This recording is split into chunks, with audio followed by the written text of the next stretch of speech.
नमस्कार किसान भाइयों। सबसे पहले एक छोटी सी लेकिन बहुत जरूरी बात।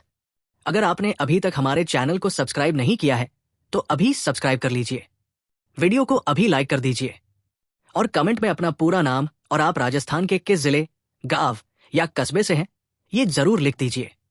किसान भाइयों, मैं खुद आपका नाम मुख्यमंत्री किसान सम्मान योजना की लिस्ट में चेक करूंगा, इसलिए अभी लाइक दबाइए, सब्सक्राइब करिए और कमेंट में नाम और जगह जरूर लिख दीजिए। अब वीडियो को पूरा अंत तक ध्यान से देखिए, क्योंकि आज की जानकारी सीधे आपके खाते में आने वाले पैसों से जुड़ी हुई है।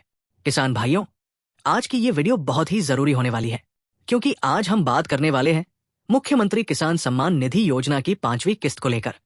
5वीं किस्त कब आएगी, किसे पूरे पैसे मिलेंगे, किन किसानों की किस्त रोक दी गई है, क्यों करीब 9 लाख किसानों को झटका लगा है, और सबसे जरूरी सवाल, अगर आपकी किस्त अटक सकती है तो आप अभी क्या करें ताकि आपका पैसा ना रुके।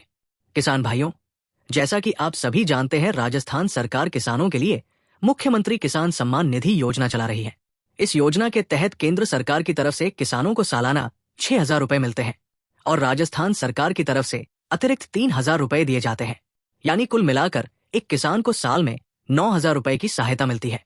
अब तक इस योजना के तहत किसानों को 4 किस्तें मिल चुकी है और अब सभी किसान 5वीं किस्त का बेसब्री से इंतजार कर रहे हैं। किसान भाइयों, अब सबसे बड़ी और सबसे ताजा खबर यह है कि 5वीं किस्त को लेकर सरकार की तैयारियां लगभग पूरी हो चुकी है। मीडिया रिपोर्ट्स और विभागीय सूत्रों के अनुसार 15 जनवरी के आसपास 5वीं किस्त किसानों के बैंक खातों में ट्रांसफर की जा सकती है। हालांकि मैं यहां साफ साफ बता दूं कि अभी तक सरकार की तरफ से कोई आधिकारिक तारीख घोषित नहीं की गई है, लेकिन जिस तरह से फाइल मूवमेंट और बैंक लेवल की तैयारियां चल रही है, उससे ये साफ संकेत मिल रहा है कि भुगतान ज्यादा दूर नहीं है। किसान भाइयों, इस बार लगभग 65 लाख किसानों को 5वीं किस्त मिलने की संभावना बताई जा रही है, लेकिन यहीं पर एक बड़ा झटका भी सामने आया है, क्योंकि पिछली किस्त में जहां करीब 74 लाख किसानों को पैसा मिला था, वहीं इस बार करीब 9 लाख किसानों के नाम लिस्ट से हटाए गए हैं। अब सवाल ये उठता है कि ये 9 लाख किसान कौन है, इनकी किस्त क्यों रोकी गई और क्या इन किसानों को दोबारा मौका मिलेगा या नहीं। किसान भाइयों, सरकार की जांच में यह सामने आया है कि जिन किसानों की किस्त रोकी गई है उसके पीछे कई कारण हैं। सबसे पहला और सबसे बड़ा कारण है ई-केवाईसी का पूरा नहीं होना। बहुत से किसान ऐसे हैं जिन्होंने पहले ई-केवाईसी करवाई थी, लेकिन किसी कारण से वो सिस्टम में फेल दिख रही है। कहीं बायोमेट्रिक मैच नहीं हो रहा, कहीं मोबाइल नंबर अपडेट नहीं है, कहीं आधार डाटा में गड़बड़ी है। ऐसे किसानों की किस्त फिलहाल रोक दी गई है। दूसरा बड़ा कारण है फार्मर आईडी या किसान पंजीकरण। अब सरकार धीरे धीरे सभी योजनाओं को फार्मर आईडी से जोड़ रही है। जिन किसानों की फार्मर आईडी नहीं बनी है या सही तरीके से लिंक नहीं है, उनकी किस्त अटक सकती है। तीसरा कारण है बैंक खाता और आधार लिंकिंग। बहुत से किसानों का बैंक खाता आधार से लिंक नहीं है। कई मामलों में डीबीटी या एनपीसीआई मैपिंग बंद पड़ी है। कई खातों में केवाईसी अधूरी है या खाता निष्क्रिय हो चुका है। ऐसे मामलों में भी पैसा ट्रांसफर नहीं हो पाता। चौथा कारण है जमीन का सत्यापन।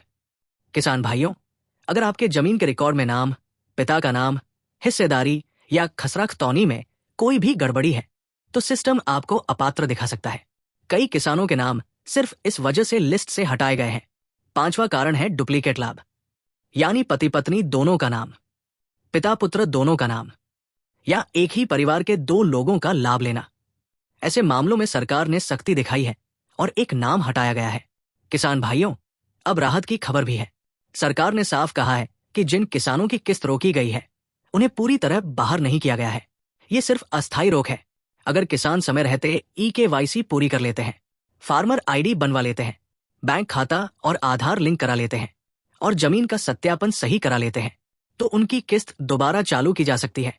किसान भाइयों, अब सबसे अहम सवाल, आपको अभी क्या करना चाहिए ताकि आपकी किस्त ना रुके। सबसे पहले आपको अपने बैंक जाना चाहिए।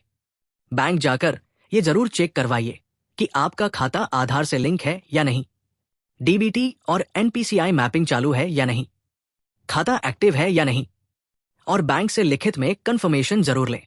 इसके बाद आपको नजदीकी ई-मित्र या जन सेवा केंद्र पर जाना चाहिए। वहां जाकर अपनी ई-केवाईसी का स्टेटस चेक करवाइए। अगर ई-केवाईसी फेल दिख रही है तो वही दोबारा पूरी करवाइए। फार्मर आईडी नहीं बनी है तो वही बनवाइए और उसकी रसीद जरूर रखिए। इसके बाद अपनी जमीन के कागजात चेक कीजिए। पटवारी या तहसील कार्यालय में जाकर जमाबंदी, खसरा-खतौनी और रिकॉर्ड सही है या नहीं ये देखिए।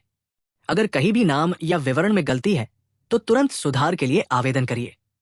किसान भाइयों, ये बहुत जरूरी है क्योंकि कई किसान सोचते हैं कि पैसा अपने आप आ जाएगा, लेकिन अब सिस्टम पूरी तरह डेटा पर चल रहा है। अगर एक भी जानकारी गलत हुई तो किस्त अटक सकती है। अब बात करते हैं उस कंफ्यूजन की जो किसानों के बीच फैला हुआ है। कुछ जगहों पर यह खबर चल रही है कि 5वीं किस्त 1,000 रुपए की होगी और छठी किस्त भी साथ में आएगी, यानी कुल 2,000 रुपए एक साथ मिल सकते हैं। किसान भाइयों, फिलहाल ये सिर्फ संभावना है, इस पर कोई आधिकारिक घोषणा नहीं हुई है, लेकिन पिछले ट्रेंड को देखें तो ऐसा संभव है कि 2 किस्तें एक साथ ट्रांसफर की जाएं। जैसे ही सरकार इस पर मुहर लगाएगी, आपको सबसे पहले जानकारी दी जाएगी। किसान भाइयों, ये पैसा रबी फसल के लिए बहुत बड़ी राहत है। बीज खरीदने में मदद, खाद और दवा के खर्च में राहत, खेत की तैयारी आसान, इसलिए ये किस्त समय पर मिलना बहुत जरूरी है। अब एक और बड़ी खबर 2026 को लेकर। सरकार के संकेतों के अनुसार 2026 में किसानों को कुल 5 किस्तें मिलने की संभावना है, यानी 5वीं, छठी, 7वीं, 8वीं और 9वीं किस्त। अगर ऐसा होता है तो 2026 किसानों के लिए काफी फायदेमंद साल साबित हो सकता है, लेकिन इसके लिए जरूरी है कि किसान अभी से अपने दस्तावेज सही रखें। eKYC, फार्मर आईडी, बैंक और जमीन रिकॉर्ड। थोड़ी सी लापरवाही आपको हजारों रुपए का नुकसान करा सकती है। किसान भाइयों, अगर आपकी किस्त पहले आ चुकी है तो भी लापरवाही मत कीजिए, क्योंकि कई बार पुरानी eKYC भी सिस्टम में अमान्य हो जाती है। इसलिए एक बार फिर से स्टेटस चेक करना जरूरी है। अगर किसी किसान की किस्त पहले आ चुकी है लेकिन इस बार अटकती है तो घबराने की जरूरत नहीं है। सुधार के बाद पैसा दोबारा आ सकता है, लेकिन इसके लिए आपको खुद एक्टिव होना पड़ेगा।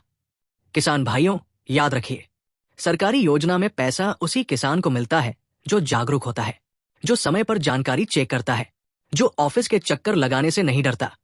अब मैं आपसे एक बार फिर कहूंगा, अगर आपने अभी तक वीडियो को लाइक नहीं किया है तो लाइक कर दीजिए, चैनल को सब्सक्राइब कर लीजिए और कमेंट में अपना पूरा नाम और जिला जरूर लिखिए, क्योंकि मैं खुद आपकी जानकारी चेक करूंगा और अगली वीडियो में उन्हीं किसानों को प्राथमिकता दूंगा जिनका नाम लिस्ट में दिखेगा। किसान भाइयों, जैसे ही मुख्यमंत्री किसान सम्मान निधि योजना की 5वीं किस्त को लेकर कोई भी आधिकारिक घोषणा होगी, चाहे तारीख हो, चाहे राशि हो या लिस्ट अपडेट हो, आपको सबसे पहले वीडियो के माध्यम से जानकारी दी जाएगी।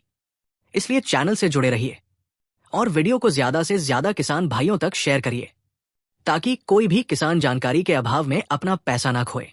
आज की अपडेट यही थी। जय जवान, जय किसान।